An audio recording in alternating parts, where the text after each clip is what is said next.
சற்று முன்பு கிடைத்துள்ள முக்கிய செய்தி, வடலூரில் வள்ளலார் சர்வதேச மையம் அமைக்க உச்சநீதிமன்றம் தற்காலிக தடை விதித்திருக்கின்றது.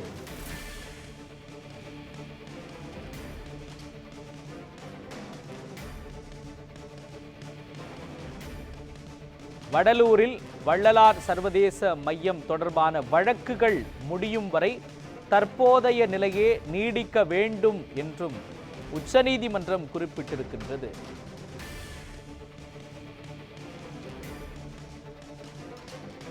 வழக்கு தொடர்பாக தமிழ்நாடு அரசு பதிலளிக்க உச்சநீதிமன்றம் உத்தரவு பிறப்பித்து விசாரணையை பிப்ரவரி 28ஆம் தேதிக்கு உச்சநீதிமன்றம் ஒத்திவைத்திருப்பதும் குறிப்பிடத்தக்கது.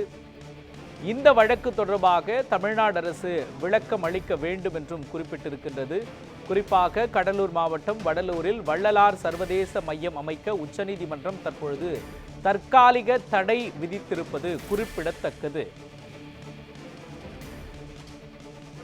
வடலூரில் வள்ளலார் சர்வதேச மையம் தொடர்பான வழக்குகள் முடியும் வரை தற்போது இருக்கக்கூடிய நிலையே நீடிக்க வேண்டும் என்றும் உச்சநீதிமன்றம் குறிப்பிட்டிருக்கின்றது. மேலும் இந்த வழக்குகள் தொடர்பாக தமிழ்நாடு அரசு பதிலளிக்க வேண்டும் என்றும் உச்சநீதிமன்றம் உத்தரவு பிறப்பித்திருக்கின்றது.